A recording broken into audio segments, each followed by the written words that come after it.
L'autre jour, j'ai eu une réalisation par rapport aux possessions qu'on a et au minimalisme qui a complètement changé la façon dont je pense à mes possessions, surtout en tant que nomade digital. Dans cette vidéo, je vais t'expliquer concrètement quelle était cette réalisation et comment est-ce que toi, ça peut t'aider aussi à être de plus en plus minimaliste et de plus en plus économe au niveau des choses que tu possèdes et la place qu'elles prennent. C'est parti!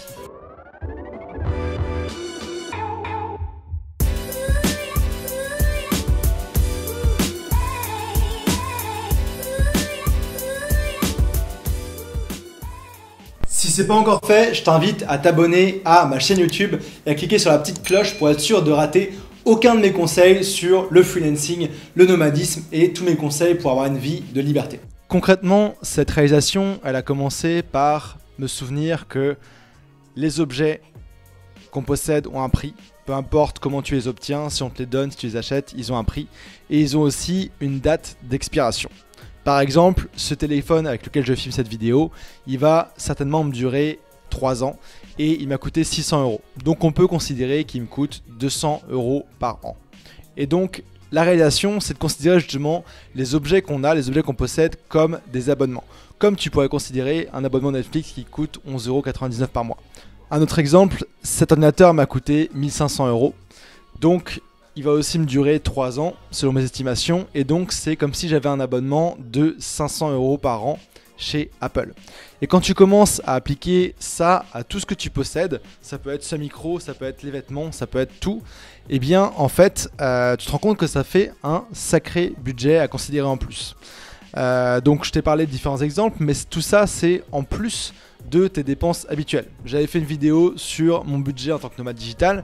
Je sais qu'il me faut à peu près 1500 € par mois pour vivre, mais il faut considérer tous ces objets que tu possèdes comme des abonnements dans cette réflexion pour pouvoir concrètement mesurer combien te coûte ta vie. Peut-être que tu changes de t-shirt tous les ans, tu en achètes un nouveau, peut-être que tu changes d'ordinateur tous les 5 ans de ton côté, peu importe, mais l'idée c'est de considérer comme ça au-delà de ton budget. Et ça renforce en fait encore l'idée du minimalisme et de ne posséder que les objets dont tu as vraiment besoin. Parce que concrètement, c'est des choses que tu rajoutes à la fois dans ton budget, mais aussi qui prennent la place physiquement et aussi dans ton esprit. Et de mon côté, j'ai vraiment réalisé ça, ça fait longtemps que je voyage avec un petit sac, mais cet été, j'ai quitté Montréal et j'ai vendu toutes les affaires que j'avais accumulées en 10 ans de base à Montréal. Et j'ai tout vendu, j'ai tout listé, j'ai tout vendu, j'ai fait une vidéo là-dessus, je te mets le lien en haut à droite aussi pour te parler de tout ça. Et concrètement, dans cette vidéo, j'explique les grands principes, dans une autre vidéo, j'explique les grands principes pour identifier et puis éliminer les objets dont tu n'as pas forcément besoin et aussi comment te débarrasser du reste.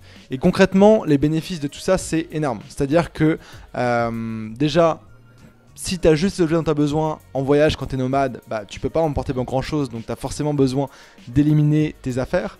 Et de deux, ça te permet aussi de libérer du stockage, tu as besoin de stocker des trucs chez des amis, de louer un stockage, etc. Et de mon côté, je trouve vraiment que ça libère l'esprit d'avoir peu de choses. Et donc c'est pour ça qu'aujourd'hui, je me sens plus libre de bouger, de faire ce que je veux, parce que j'ai juste ce qu'il me faut.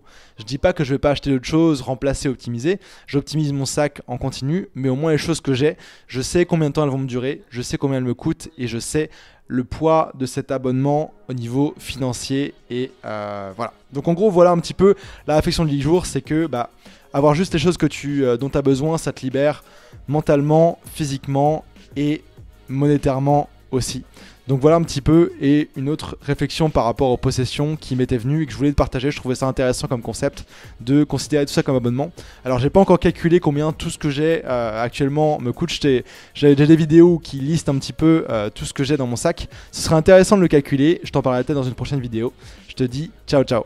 Si tu as aimé cette vidéo, je t'invite à me laisser un pouce pour me l'indiquer et que je fasse plus de vidéos dans ce style-là. Si c'est toujours pas fait, je t'invite aussi à t'abonner à ma chaîne YouTube et à bien cliquer sur la cloche de notification pour être sûr de rater aucun de mes conseils sur le freelancing, le nomadisme digital et plus généralement la liberté. Et puis, si tu regardes cette vidéo et que tu as le projet ou que tu es déjà lancé en freelance, bonne nouvelle pour toi, j'ai mis en place une formation vidéo offerte qui s'appelle les 7 étapes pour devenir freelance à distance. Tu peux y accéder directement tout de suite en cliquant sur le premier lien en dessous de cette vidéo.